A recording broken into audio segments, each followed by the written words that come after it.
बोलो ಭಾರತ್ ಮಾತಾ ಕಿ. ಸ್ವಲ್ಪ ಶಾಂತವಾಗಿ ಕುಂತ್ಕೊಳ್ಳಿಯಪ್ಪ. ಇನ್ನು 5 ನಿಮಿಷದಲ್ಲಿ ಬರ್ತಾರೆ. ನಾನು 5 ನಿಮಿಷ ಮಾತಾಡ್ತೀನಿ. ಕುಂತ್ಕೊಳ್ತೀರಾ ದಯವಿಟ್ಟು ಪ್ಲೀಸ್.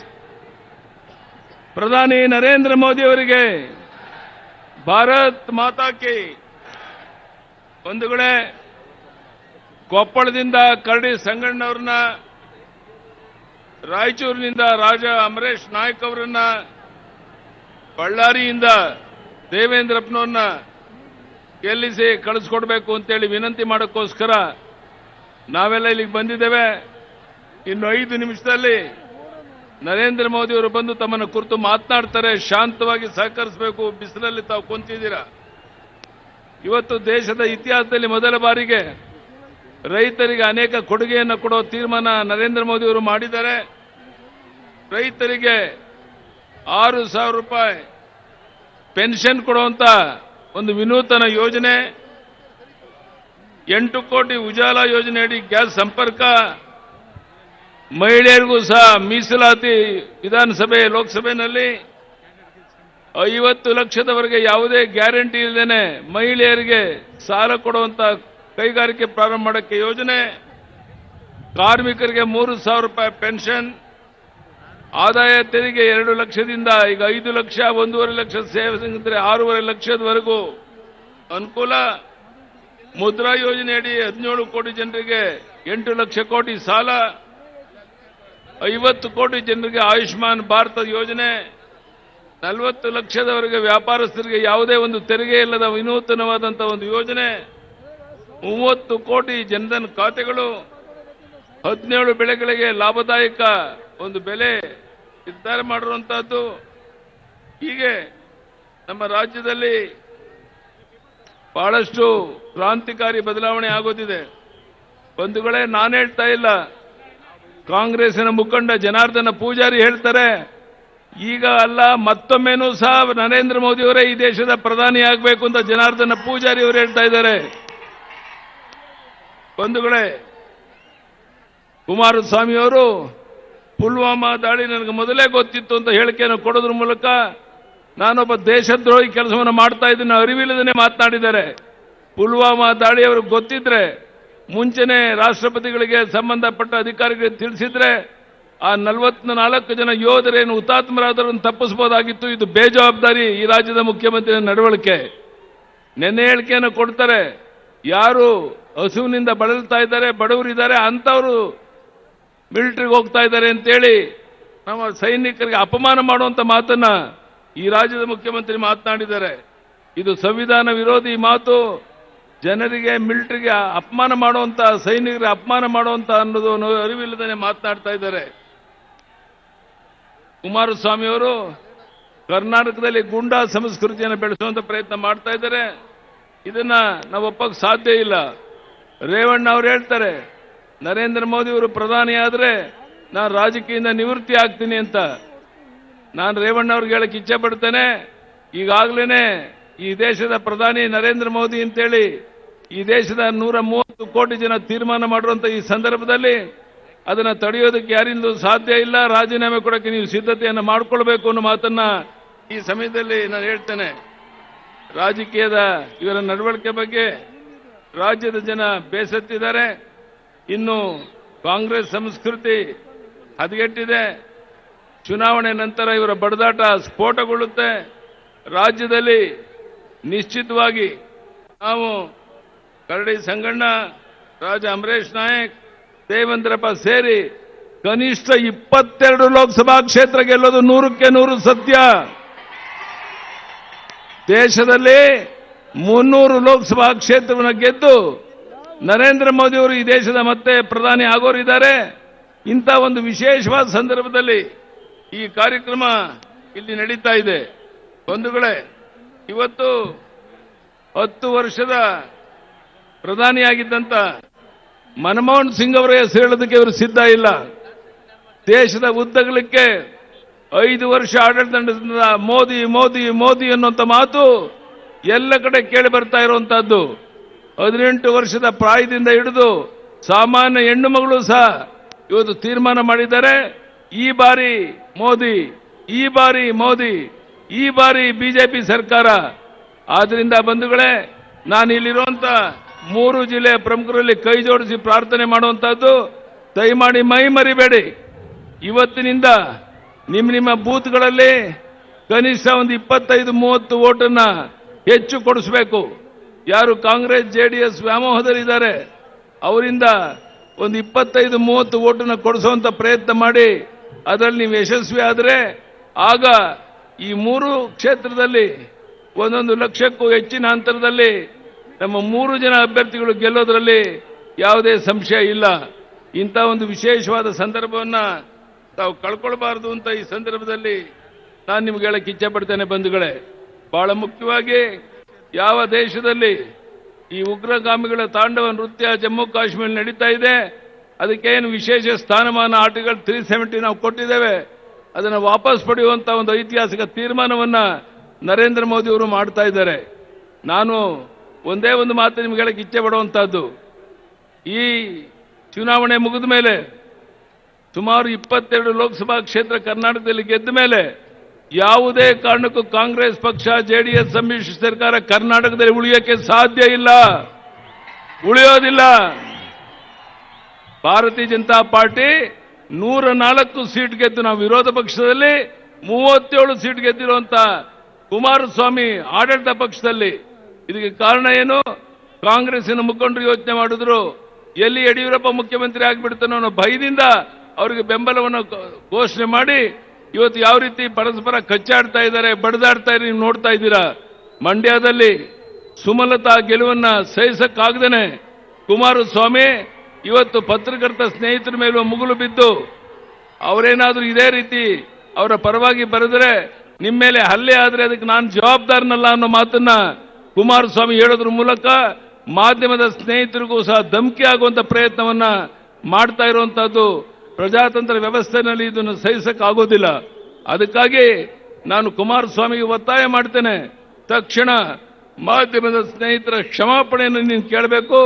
ಒಬ್ಬ ರಾಜ್ಯದ ಮುಖ್ಯಮಂತ್ರಿಯಾಗಿ ಈ ರೀತಿ ಬೇಜವಾಬ್ದಾರಿ ನಡವಳಿಕೆಯನ್ನು ಮಾಡ್ತಾ ಇರುವಂತದನ್ನು ಯಾರು ಸಹಿಸೋದಿಲ್ಲ. ನಾನು ಕೇಳ್ತೇನೆ ಕುಮಾರಸ್ವಾಮಿಗೆ, ಅಧಿಕಾರಕ್ಕೆ ಬಂದ 24 ಗಂಟೆನಲ್ಲಿ 49,000 ಕೋಟಿ ರೈತರ ಸಾಲ ಮನ್ನಾ ಮಾಡ್ತೇನೆ ಅಂತ ದ್ರೋಹ ಮಾಡಿ ಮೋಸ ಮಾಡಿ ಅಧಿಕಾರಕ್ಕೆ ಬಂದ್ರಿ.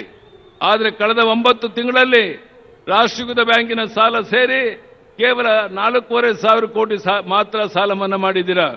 ಇವತ್ತು ರಾಷ್ಟ್ರೀಕೃತ ಬ್ಯಾಂಕಿಂದ ಪಡೆದಂತ ರೈತರ ಸಾಲ 2 ಪಟ್ಟು ಜಾಸ್ತಿ ಆಗ್ತಾ ಇದೆ, ಬಡ್ಡಿ ಬೆಳೀತಾ ಇದೆ. ಅವರು ಜಾತಕ ಪಕ್ಷಿಗಳಂತೆ ಸಾಲ ಮನ್ನಾ ಆಗ್ಬೋದು ಕಾದು ಕುಂತಿದ್ದಾರೆ. ಈ ರೀತಿ ಈ ದೇಶದ ಈ ರಾಜ್ಯದ ರೈತ ಸಮೂಹಕ್ಕೆ ದ್ರೋಹ ಮಾಡುವಂತ ಕೆಲಸ ಮಾಡ್ತಾ ಇರುವಂತ ಈ ಅಪ್ಪ ಮಕ್ಕಳಿಗೆ ತಕ್ಕ ಪಾಠವನ್ನು ಕಲಿಸುವಂತ ಒಂದು ಸುವರ್ಣ ಅವಕಾಶ ಇವತ್ತಿಗೆ ನಿಮಗೆ ಸಿಕ್ಕಿದೆ ಬಂಧುಗಳೇ. ನಾನು ನಿಮ್ಮನ್ನು ಕೇಳ್ತೇನೆ, ನಾನು ಮುಖ್ಯಮಂತ್ರಿ ಆಗಿದ್ದಾಗ, ಜಗದೀಶ್ ಶೆಟ್ಟರ್ ಮುಖ್ಯಮಂತ್ರಿ ಆಗಿದ್ದಾಗ ನಮಗೆ ಹಣದ ಕೊರತೆ ಕಾಣಲಿಲ್ಲ. ಎಲ್ಲ ಅಭಿವೃದ್ಧಿ ಕಾರ್ಯಗಳನ್ನು ಮಾಡಿದೋ ನಾವು. ಮಹಿಳೆಯರಿಗೆ ನಮ್ಮ ಕಾಲದಲ್ಲಿ ಕೊಟ್ಟಂತಹ ಕಾರ್ಯಕ್ರಮಗಳು, ಸುವರ್ಣ ಭೂಮಿ ಯೋಜನೆ ನಿಂತೋಯ್ತು, ಸುವರ್ಣ ಗ್ರಾಮ ಯೋಜನೆ ನಿಂತೋಯ್ತು. ಯಾವ ಭಾಗ್ಯಲಕ್ಷ್ಮಿ ಯೋಜನೆಯಲ್ಲಿ ಪ್ರತಿ ವರ್ಷ ಸುಮಾರು 3 ಲಕ್ಷ ಹೆಣ್ಣು ಮಕ್ಕಳಿಗೆ ಅವಳಿಗೆ 18 ವರ್ಷ ಆದಾಗ 1.5 ಲಕ್ಷ ರೂಪಾಯಿ ಸಿಕ್ಕಿ ಅವಳು ವಿದ್ಯಾವಂತರಾಗಿ ಮಾಡುವಂತ ಒಂದು ಯೋಜನೆ ನಾವು ಜಾರಿಗೆ ತಂದಿದ್ವೋ ಅದನ್ನು ನಿಲ್ಲಿಸ್ಬಿಟ್ರು ಈ ಕುಮಾರಸ್ವಾಮಿ ಅವರು. ಈ ರೀತಿ ಭಾರತೀಯ ಜನತಾ ಪಾರ್ಟಿ ಅಧಿಕಾರದಲ್ಲಿ ಇದ್ದಾಗ ಕೊಟ್ಟಂತ ನಮ್ಮೆಲ್ಲ ಕಾರ್ಯಕ್ರಮಗಳು ರದ್ದಾಗಿದ್ದಾವೆ, ನಿಂತೋಗಿದ್ದಾವೆ, ಜನ ಆಕ್ರೋಶಗೊಂಡಿದ್ದಾರೆ. ಇಂಥ ಒಂದು ಸಂದರ್ಭದಲ್ಲಿ ನಾನು ನಿಮ್ಮಲ್ಲಿ ವಿನಂತಿ ಮಾಡ್ತೇನೆ, ದಯಮಾಡಿ ಮೈ ಮರಿಬೇಡಿ. ನಾನು ನಿಮ್ಮಲ್ಲಿ ಕೈ ಜೋಡಿಸಿ ಪ್ರಾರ್ಥನೆ ಮಾಡ್ತೇನೆ, ಚುನಾವಣೆಯ ಮಹತ್ವವನ್ನು ಅರ್ಥ ಮಾಡಿಕೊಳ್ಬೇಕು. ನಮ್ಮ ವಿರೋಧಿಗಳು ಹಣದ ಬಲದಿಂದ, ಕೆಂಡದ ಬಲದಿಂದ, ತೋಳು ಬಲದಿಂದ, ಅಧಿಕಾರ ಬಲದಿಂದ ಜಾತಿಯ ವಿಷಬೀಜ ಬಿತ್ತಿ ನಾವು ಚುನಾವಣೆಯಲ್ಲಿ ಗೆಲ್ಲಬಹುದು ಅನ್ನೋ ಭ್ರಮೆಯಲ್ಲಿರುವಂತಹ ಈ ಸಂದರ್ಭದಲ್ಲಿ ಅವರಿಗೆ ತಕ್ಕ ಪಾಠವನ್ನು ಕಲಿಸುವಂತ ದೊಡ್ಡ ಜವಾಬ್ದಾರಿ ಇಲ್ಲಿರುವಂತಹ 3 ಜಿಲ್ಲೆಯ ನಮ್ಮ ಕಾರ್ಯಕರ್ತರ ಮೇಲಿದೆ. ನೀವು ಯಾವ ರೀತಿ ಪ್ರಧಾನಿ ನರೇಂದ್ರ ಮೋದಿ ಅವರು ಕಳೆದ 5 ವರ್ಷದಿಂದ ಒಂದು ದಿನ ವಿಶ್ರಾಂತಿ ತಗೊಳ್ಳದೇನೆ ದೇಶ ವಿದೇಶಗಳಿಗೆ ಹೋಗಿ ಬಂದರೂ ಸಹ ತತ್ಕ್ಷಣ ತಮ್ಮ ಕಚೇರಿಗೆ ಹೋಗಿ ಬೆಳಗ್ಗೆಯಿಂದ ರಾತ್ರಿವರೆಗೆ ಕುಂತು ಕೆಲಸ ಮಾಡ್ತಾ ಇರುವಂತ ಪ್ರಧಾನಿ ನಮ್ಮ ಮುಂದೆ ಉದಾಹರಣೆಯಾಗಿ ನಿಂತಿದ್ದಾರೆ.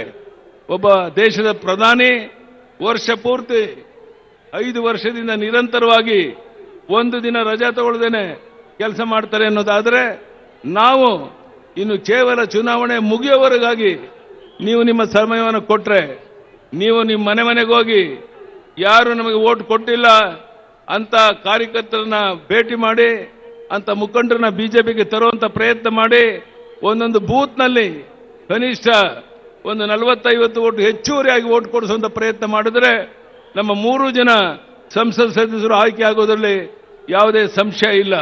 ಅದಕ್ಕಾಗಿ ಈ ಉರು ಬಿಸಿಲಿನಲ್ಲಿ 3 ಜಿಲ್ಲೆಯಿಂದ ದೂರದಿಂದ ಬಂದಿದ್ದೀರಾ. ಇಲ್ಲಿ ಎಷ್ಟು ಜನ ಒಳಗಡೆ ಇದ್ದೀರಾ, ಹೊರಗಡೆ ಅಷ್ಟೇ ಜನ ಇದ್ದಾರೆ, ಅವರಿಗೆ ವ್ಯವಸ್ಥೆ ಇಲ್ಲ. ಆದರೆ ನಾನು ನಿಮ್ಮಲ್ಲಿ ವ್ಯವಸ್ಥೆ ಮಾಡೋಕ್ಕೆ ಎಷ್ಟು ಸಾಧ್ಯನೋ ಅಷ್ಟು ಮಾಡಿದ್ದಾರೆ ನಮ್ಮ ಕಾರ್ಯಕರ್ತರು. ನಾನು ಮತ್ತೊಮ್ಮೆ ನಿಮ್ಮಲ್ಲಿ ವಿನಂತಿ ಮಾಡ್ತೇನೆ, ಈ ಸರ್ಕಾರ ಈ ಲೋಕಸಭಾ ಚುನಾವಣೆ ಮುಗಿದ ಮೇಲೆ ಯಾವ ಕಾರಣಕ್ಕೂ ಮುಂದುವರಿಯಕ್ಕೆ ಸಾಧ್ಯ ಇಲ್ಲ ಅನ್ನೋದು ನಿಮಗೆಲ್ಲರಿಗೂ ಗೊತ್ತಿರುವಂತ ಸಂಗತಿ. ಅಲ್ಲಿ ಮೋದಿಯವರ ಸರ್ಕಾರ, ಇಲ್ಲಿ ಬಿಜೆಪಿಯ ಸರ್ಕಾರ ಆದರೆ ಯಾವ ರೀತಿ ಕರ್ನಾಟಕ ಒಂದು ಮಾದರಿ ರಾಜ್ಯ ಆಗುತ್ತೆ ಅನ್ನೋದನ್ನ ತಾವು ಯೋಚನೆಯನ್ನು ಮಾಡಿ. ನಿಮ್ಮೆಲ್ಲರ ಕನಸಿತ್ತು ನಮ್ಮ ನೀರಾವರಿ ಯೋಜನೆಗಳು ಜಾಸ್ತಿ ಆಗಬೇಕು, ನದಿ ಜೋಡಣೆ ಆಗಬೇಕು ಅಂತ. ಪ್ರಧಾನಮಂತ್ರಿ ನರೇಂದ್ರ ಮೋದಿ ಅವರು ಇವತ್ತು ಘೋಷಣೆಯನ್ನು ಮಾಡಿದ್ದಾರೆ. ಎಲ್ಲ ನದಿಗಳ ಜೋಡಣೆ ಮಾಡುವಂತ ಜವಾಬ್ದಾರಿ ನಾನು ತಗೊಂತೇನೆ ಅನ್ನೋ ಭರವಸೆಯನ್ನು ಕೊಟ್ಟಿದ್ದಾರೆ. ಇದಕ್ಕೆ ಎಷ್ಟು ಲಕ್ಷ ಕೋಟಿ ಆದರೂ ಖರ್ಚು ಮಾಡ್ತೇನೆ ಅನ್ನೋ ಭರವಸೆಯನ್ನು ಕೊಟ್ಟಿದ್ದಾರೆ. ಹೆಣ್ಣು ಮಕ್ಕಳು ಕೈಗಾರಿಕೆ ಮಾಡಕ್ಕೆ ಮುಂದೆ ಬಂದರೆ 50 ಲಕ್ಷದವರೆಗೆ ಯಾವುದೇ ರೀತಿಯ ಶ್ಯೂರಿಟಿ ಕೊಡಬೇಕಾಗಿಲ್ಲ, ನಿಮಗೆ ಸಾಲ ಕೊಡುವಂತ ವ್ಯವಸ್ಥೆ ಮಾಡ್ತೇವೆ ಅಂತ ಹೇಳಿದ್ದಾರೆ. ಹೀಗೆ 10 ಹಲವು ಯೋಜನೆಗಳನ್ನ ಪ್ರಧಾನಿ ನರೇಂದ್ರ ಮೋದಿ ಅವರು ಘೋಷಣೆ ಮಾಡಿರಬೇಕಾದ್ರೆ ಅವರು ಯಾವ ಘೋಷಣೆಯನ್ನು ಮಾಡಿದ್ದಾರೆ ಅದನ್ನು ಚಾಚೂ ತಪ್ಪದೆ ಜಾರಿಗೆ ತರ್ತಾರೆ ಅನ್ನುವಂಥ ಸಂಪೂರ್ಣ ವಿಶ್ವಾಸ ಇಲ್ಲಿರುವಂತಹ ನಮ್ಮ ಕಾರ್ಯಕರ್ತ ಬಂಧು ಭಗಿನಿಯರಿಗೆ ಇದೆ ಅಂತ ನಾನಾದರೂ ಭಾವಿಸಿದ್ದೇನೆ. ಇಂಥ ಒಂದು ವಿಶೇಷವಾದ ಸಂದರ್ಭದಲ್ಲಿ ಈ ಚುನಾವಣೆ ನಡೀತಾ ಇದೆ. ಈ ಚುನಾವಣೆನೇ ಮಹತ್ವವನ್ನು ತಾವು ಅರ್ಥ ಮಾಡಿಕೊಂಡೇ ಇಲ್ಲಿಗೆ ಬಂದಿದ್ದೀರಾ ಅಂತ ನಾನು ಭಾವಿಸಿದ್ದೇನೆ. 18 ವರ್ಷದ ಪ್ರಾಯದ ಯುವಕರು ಅವರು ಯಾವುದೇ ಸಮಾಜಕ್ಕೆ ಸೇರಿರಲಿ, ಅವರೆಲ್ಲರೂ ಸಹ ಬಿಜೆಪಿಗೆ ಬೆಂಬಲ ಕೊಡಕ್ಕೆ ಸಿದ್ಧ ಇದ್ದಾರೆ. ನೋಡಿ ಯಾವ ರೀತಿ ಇದೆ. 10 ವರ್ಷದ ಹಿಂದೆ ನಮ್ಮ ದೇಶದ ಸ್ಥಿತಿ ಆಗಿತ್ತು. 5 ವರ್ಷದಲ್ಲಿ ಯಾವ ರೀತಿ ಒಂದು ಪರಿವರ್ತನೆ ತರುವಂತ ಕೆಲಸವನ್ನ ಪ್ರಧಾನಿ ನರೇಂದ್ರ ಮೋದಿ ಅವರು ಮಾಡಿದ್ದಾರೆ ಅನ್ನುವಂಥದ್ದು ನಿಮ್ಮೆಲ್ಲರಿಗೂ ಗೊತ್ತಿರುವಂತ ಸಂಗತಿ. ದೇಶದ ಇತಿಹಾಸದಲ್ಲಿ ಮೊದಲ ಬಾರಿಗೆ ಇವತ್ತು ಪ್ರಧಾನಿ ನರೇಂದ್ರ ಮೋದಿ ಅವರು ಒಬ್ಬ ಪರಿಶಿಷ್ಟ ಜನಾಂಗದ ವ್ಯಕ್ತಿಯನ್ನ ಈ ದೇಶದ ರಾಷ್ಟ್ರಪತಿಗಳನ್ನಾಗಿ ಮಾಡಿರುವಂತಹದ್ದು ನಿಮಗೆಲ್ಲ ಗೊತ್ತಿರುವಂತ ಸಂಗತಿ. ಹಿಂದುಳಿದ ವರ್ಗದ ನಾಯಕರ ಬಗ್ಗೆ ಮಾತನಾಡ್ತಾರೆ. ಸ್ವತಃ ಪ್ರಧಾನಿ ನರೇಂದ್ರ ಮೋದಿ ಅವರು ಅತ್ಯಂತ ಒಂದು ಸಣ್ಣ ಸಮಾಜದಿಂದ ಬಂದಂತಹ ಹಿಂದುಳಿದ ವರ್ಗದ ಬಂದಂತವರು ಈ ದೇಶದ ಪ್ರಧಾನಿ ಅನ್ನೋ ಮಾತನ್ನ ನೀವು ಕುಂತಲ್ಲಿ ನಿಂತಲ್ಲಿ ಜನರಿಗೆ ತಿಳಿಸಬೇಕಾಗಿದೆ. ಅಟಲ್ ಬಿಹಾರಿ ವಾಜಪೇಯಿ ಇದ್ದಾಗ ಅಬ್ದುಲ್ ಕಲಾಂ ಜಿ ಅವರನ್ನ ಈ ದೇಶದ ರಾಷ್ಟ್ರಪತಿಗಳನ್ನಾಗಿ ಮಾಡಿದ್ದು ಸಹ ನಿಮಗೆಲ್ಲ ಗೊತ್ತಿರುವಂತ ಸಂಗತಿ. ನಮಗೆ ಹಿಂದೂ ಮುಸ್ಲಿಂ ಕ್ರಿಶ್ಚಿಯನ್ ಯಾವುದೇ ಭೇದ ಭಾವನೆ ಇಲ್ಲ. ನಾವೆಲ್ಲ ಒಂದೇ ತಾಯಿಯ ಮಕ್ಕಳಂತೆ ಬಾಳ್ಬೇಕು ಅಂತ ಹೇಳುವಂತ ನಮ್ಮನ್ನ ಜಾತೀಯವಾದಿಗಳು ಅಂತೇಳಿ ಹೆಸರಿಟ್ಟು ಜಾತಿ ವಿಶ್ವೀಜ ಪ್ರಯತ್ನ ಮಾಡ್ತಿರುವಂತ ಈ ಕಾಂಗ್ರೆಸ್ ಜೆಡಿಎಸ್ಗೆ ಪಾಠ ಕಲಿಸಬೇಕಾಗಿದೆ. ಈ ಕುಮಾರಸ್ವಾಮಿ ಆಡಳಿತ ವೈಖರಿಯಿಂದ ಕರ್ನಾಟಕದ ಅಭಿವೃದ್ಧಿ 5 ವರ್ಷ ಹಿಂದೆ ಹೋಗಿದೆ ಅನ್ನೋದನ್ನ ತಾವು ಗಮನಿಸಬೇಕು.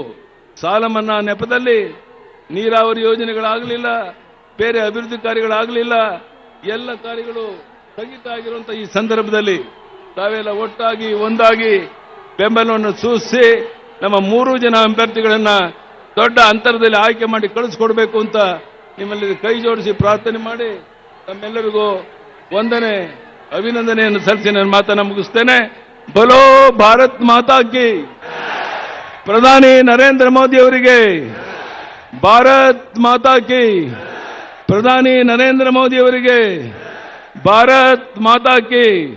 ದಯಮಾಡಿ ಇನ್ನು 2-3 ನಿಮಿಷದಲ್ಲಿ ಒಳಗಡೆ ಬರ್ತಾ ಇದ್ದಾರೆ. ಶಾಂತ ರೀತಿಯಲ್ಲಿ ಅವ್ರ ಮಾತನ್ನ ಕೇಳಕ್ಕೆ ತಾವು ಕಾತುರತೆಯಿಂದ ದೂರದಿಂದ ಬಂದಿದ್ದೀರಾ. ಅವರ ಮಾತನ್ನು ಆಲಿಸಬೇಕು ಶಾಂತ ರೀತಿಯಲ್ಲಿ ಅಂತೇಳಿ ನಿಮ್ಮಲ್ಲಿ ಪ್ರಾರ್ಥನೆಯನ್ನು ಮಾಡಿ ಮತ್ತೊಮ್ಮೆ ಬಹಳ ದೂರದಿಂದ ಲಕ್ಷಾಂತರ ಸಂಖ್ಯೆಯಲ್ಲಿ ಬಂದಿರುವಂತ ಈ 3 ಜಿಲ್ಲೆಯ ನಮ್ಮ ಕಾರ್ಯಕರ್ತ ಬಂಧು ಭಗಿನಿಗಳಿಗೆ ಸ್ವಾಗತ ಮಾಡಿ, ಮಾಧ್ಯಮದ ಸ್ನೇಹಿತರಿಗೆ ಸ್ವಾಗತ ಮಾಡಿ, ಈಗ ಪ್ರಧಾನಿಯವರು ಬರ್ತಾ ಇದ್ದಾರೆ. ಅದಕ್ಕೆ ನೀವೆಲ್ಲ ಶಾಂತ ರೀತಿಯಲ್ಲಿ ಸಹಕರಿಸಬೇಕು ಅಂತ ಕೈ ಜೋಡಿಸಿ ಪ್ರಾರ್ಥನೆ ಮಾಡಿ ಮತ್ತೊಮ್ಮೆ ನಮ್ಮ 3 ಜನ ಅಭ್ಯರ್ಥಿಗಳನ್ನ ಗೆಲ್ಲಿಸಬೇಕು ಅಂತ ಕೈ ಜೋಡಿಸಿ ಪ್ರಾರ್ಥನೆ ಮಾಡ್ತೇನೆ. ಯಡಿಯೂರಪ್ಪನವರೇ, 3 ಜನ ಅಭ್ಯರ್ಥಿಗಳನ್ನ ಗೆಲ್ಲಿಸ್ತೇವೆ, ಚುನಾವಣೆ ಮುಗಿಯೋರಿಗೆ ಮನೆ ಸೇರಲ್ಲ ಅನ್ನೋರೆಲ್ಲ ಕೈ ಎತ್ತಿ ನೋಡೋಣ ಒಂದ್ಸಾರಿ.